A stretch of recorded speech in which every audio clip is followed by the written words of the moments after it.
Mūsdienīgs studentu IKT iekartu un datorprogrammu komplekts. Darbs RTU studentā Edgara Šapovalova. Darba mērķis ir vispirms iepazisties ar IKT vēsturi un to iedzinu, un pēc tam izpētīt piedāvātas tehnoloģijas studentiem, kuri palīdz tiem sava studiju dzīvē. Šeit jūs varat iepazisties ar darba saturu, un tagad mēs sāksim.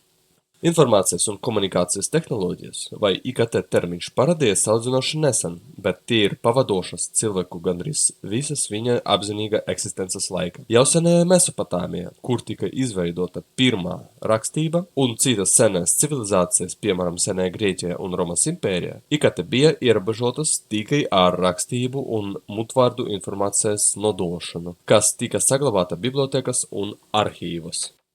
Tehnoloģiju straujais attīstības sākums sakrita ar industriālo revolūciju, kas veicināja gan ekonomisku, gan tehnoloģisku progresu. Tā vieta, lai glabātu informāciju rokrakstos uz papīra, parādījās rakstamašīnas, kas ievērojami atviegloja rakstnieku un rakstītāju darbu. Vēlāk šīs tehnoloģijas attīstījās par sarežģītam skaitļošanas iekārtu, un tradicionālas bibliotekas un arhīvi tika aizstāti ar bezgalīgiem digitāliem analogiem. Informācijas piegāde dzīves darba spēka vietā nāca mašīnas, vilcieni, tvaikoņi, lidmašīnas, kā arī digitāli saziņas tīkli, piemēram, radio un internets. Šādas sistēmas sarežģīšana parādīja IKT ne tikai noderīgas, bet arī nepieciešamas efektīvai mūsdienu sabiedrības funkcionēšanai. Tas kļuva par neatņemamu daļu gandrīz visa cilvēka dzīvē.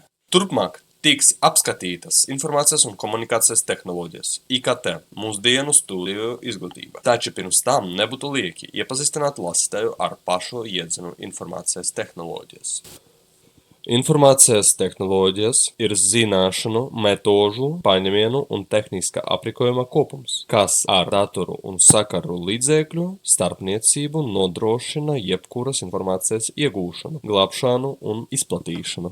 Līdzas informācijas tehnoloģijām bieži minē arī komunikācijas tehnoloģijām, kas ir saistītas ar informācijas apmaiņu, izmantojot speciālas sakaru ierīces. Viena no nozīmīgākajām IT jomām ir datoru izmantošana gan darba, gan arī mājās. Datori palīdz apstrādāt informāciju un izpildīt dažādus ar to saistītus uzdevumus. Tā, un galvenās operācijas, kurus pild IKT tehnoloģija, ir informācijas vākšana vai radīšana, to glābšana, apstrādē vai transformācija un izplatīšana. IKT ievērojami ietekmē daudzus virzienus, tostarp studijošu izglītības jomu. Informācijas tehnoloģijas palīdz gan studentiem, gan pasniedzējiem, gan administrācijai. Un tagad sāksies runa par IKT studentu sfērā.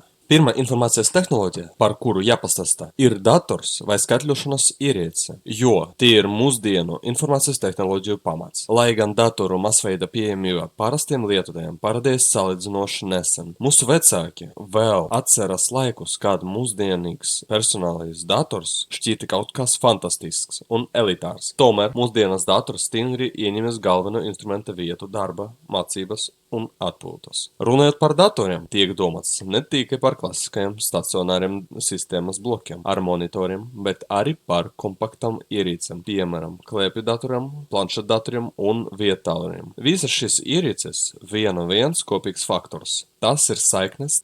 Tālāk būs runa par vienu no senākajām digitālajām tehnoloģijām, par meklētāju programmām. Tas ir programmas vai platformas, kas palīdz atrast informāciju milzīgos datu apjomus, piemēram, internetā. Tas spēlē svarīgu lomu, īpaši izglītības jomā, atvieglojot mācību procesu studentiem un skolēniem, apstrādājot lietotāju pieprasījumus. Meklētāju programmas piedāvā atbilstošus rezultātus, kas parāda tās neizvietojamu rīku mūsdienu cilvēka ikdienā. Meklētāju programmas analizē terabaitus informācijas, kas izvietoti miljārdus tīmekļa lapu un balstīs uz lietotāja pieprasījumu piedāvā atbilstošākus rezultātus. Mūsdienu meklētāju programmas izmanto sarežģītus algoritmus, kas vērtē tīmekļa vietnes pēc dažādiem kritērijiem no satura kvalitātes līdz tehniskajai atbilstībai. Tātad galvenie meklēšanas procesi - datu vākšana, indeksēšana, to meklēšana, un reitinga noteikšana. Meklētāju programmas darbības efektivitāte ir atkarīga no vietņu optimizācijas. Kvalitatīvā apstrāde, konfigurācija un uzturēšana palīdz uzlabot algoritmu uzticēšanos un vietnes redzamību. Mūsdienas populārākās meklētāju programmas ir Google, populārākais meklētājs līderis, kurš aizņem 91% no visa tirgu. Pēc tam iet Microsoft Bing, elastīgs un ērts izveidots kompānija Microsoft, Yandex, vispopulārākais krievu meklētājs Yahoo, viens no vecākajiem meklētājiem kopā ar Google paredzēts Ameriku tirgu, un Baidu, vispopulārākais meklētājs Ķīna un daudz kas cits. Skolēni un studenti ir viena no aktīvākajām meklētāju programmu lietotāju grupām.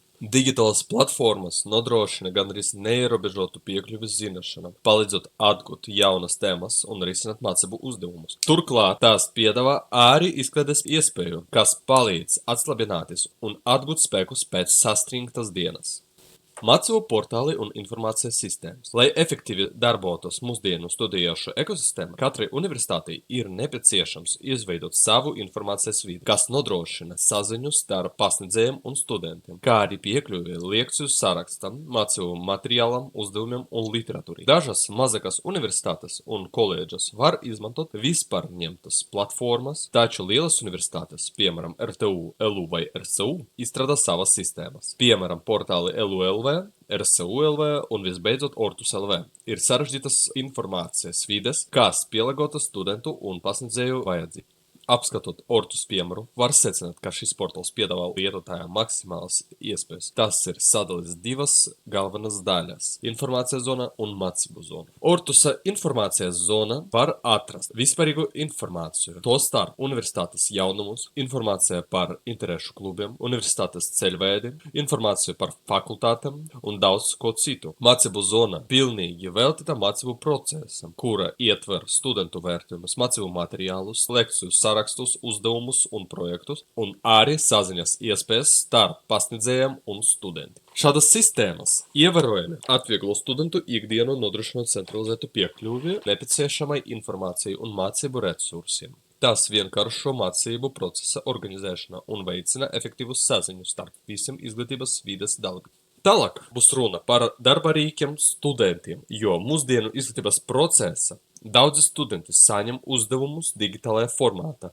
un attiecīgi tos galvenokārt izpilda elektroniski. Tas var būt referāti, projekti, prezentācijas un citi uzdevumi. Savukārt IT uzņēmumiem interesēti, lai studenti arī nākotnē turpinātu izmantot viņa pakalpojumus, tāpēc tie piedāvā un pielāgo rīkus, kas palīdz efektīvi risināt dažādas problēmas. Galvenokārt, viens no vispopulārākajiem un plaši izmantotajiem rīkiem studentiem ir Microsoft Office 365. Šī platforma ietver daudzus programmas, kas palīdz izpildīt dažādus uzdevumus. Piemēram, Microsoft Word programmā teksta dokumentu izveidei, Microsoft PowerPoint prezentāciju veidošanai, programma Microsoft Excel grafiku un tabulu izveidošanai un analīzei, iekšējā e-pasta programma Microsoft Outlook un rīks uzdevumu un kalendāra pārvaldīšanai. Mākoņkrātuve OneDrive ļauj saglabāt un sinhronizēt dokumentus, kā arī palīdz programmas attālinātu serverus, lai samazinātu slodzi uz vietējo datoru. Bet studentiem ar šaurāku klasifikāciju, piemēram, arhitektūrā, inženierijā vai dizainā, arī ir pieejami specializēti programmas risinājumi no vadošiem uzņēmumiem. Vispirms, tas ir produkts no uzņēmuma Adobe, kurš piedāvā plašu rīku klāstu, kas paredzēti radošu uzdevumu risināšanai, piemēram, 2D un 3D modelēšanai, grafiskas izveidošanai un multivīdas materiālu apstrādei. Dažas no populārākajām programmām ir Adobe Photoshop programma attēlu apstrādei un dizainam, Adobe Premiere Pro programma video materiālu montāžai, Adobe Illustrators programma vektorgrafikas un 2D dizaina izveidei un daudz kas cits. Tehniskajiem un precīziem uzdevumiem ir kompānija Autodesk, kura piedāvā vairākus projektēšanas un modelēšanas rīkus. Viens no populārākajiem risinājumiem ir AutoCAD un viņa papildinājumi, kas apvieno 2D zīmēšana un 3D modelēšanas iespējas. Pieejamas arī šādas programmas. 3D Max programma 3D modelēšanai, ko galvenokārt izmanto objektu un interjera dizaina. Revit programma arhitektūras projektēšanai. Fusion 360 programma inženieru modelēšanai. Inventor programma inženieru konstrukciju, izveidi un modelēšanai. Katrs no šiem rīkiem palīdz risināt specifiskas problēmas sava nozāre, sākot no eku un būvju projektēšanas līdz sarežģītu inženieru modeļu izveidī. Bet arī ir citi programmatūras risinājumi. Papildus plaši pazīstamiem programmatūras pastāv arī daudz citu specializētu risinājumu, kas aptver šaurākus virzienus un palīdz risināt problēmas konkrētas profesijas. Tas var būt, piemēram, programmatūra animācijas, mūzikas ražošanas, zinātnisko aprēķinu vai datu analīzes jomās. Darba rīki, ko piedāvā dažādi uzņēmumi, spēlē svarīgu lomu izglītības procesā, sniedzot studentiem ne tikai iespēju efektīvi izpildīt pašreizējos uzdevumus, bet arī sagatavoties turpmākajai profesionālajai darbībai. Ir svarīgi, lai katrs students varētu izvēlēties piemērotu rīku atbilstoši savam vajadzībām un profesijai, vai tas būtu standarta biroja pakotne vai specializēta programmatūra radošiem un tehniskajiem uzdevumiem. Un, visbeidzot, nebūs liekas pastāstīt par saziņas rīkiem. Papildus e-pastam svarīgu lomu mūsdienu izglītības spēlē arī citi saziņas rīki, kas atvieglo kontaktu ar pasniedzējiem un studentiem. Šie rīki nesen parādīja savu nozīmi Covid laikā, īpaši attālinātām mācībās. Mācību procesā bieži tiek izmantotas saziņas platformas, piemēram, Zoom vai Microsoft Teams, kas ļauj veikt tiešraides un videokonferences. Šie rīki sniedz studentiem iespēju viegli uzdot jautājumu pasniedzējiem un piedalīties diskusijai reālajā laikā. Studentu savstarpējai saziņai paši grupu projektu ietvaros bieži tiek izmantots Discords vai Skypes, jo šī lietotnes nodrošina brīvu saziņu un sadarbību reālajā laikā, kā arī iespēju apmainīties ar failiem un veikt balss konferenču sarunu. Turklāt, WhatsApp un citi informācijas apmaiņas rīki kļūs arvien populārāki studentu vidū ne tikai personīgai ziņai, bet arī ziņu izplatīšanai, informācijas apmaiņai un failu nosūtīšanai, kas parāda tos ērtus rīkus, lai organizētu mācību procesu un uzturētu kontaktus ar grupām. Secinājumā var teikt, ka mūsdienu studentiem ir pieejami daudzi rīki un risinājumi, kas pātrina un uzlabo viņu darbību. Ar informācijas tehnoloģiju attīstību parādās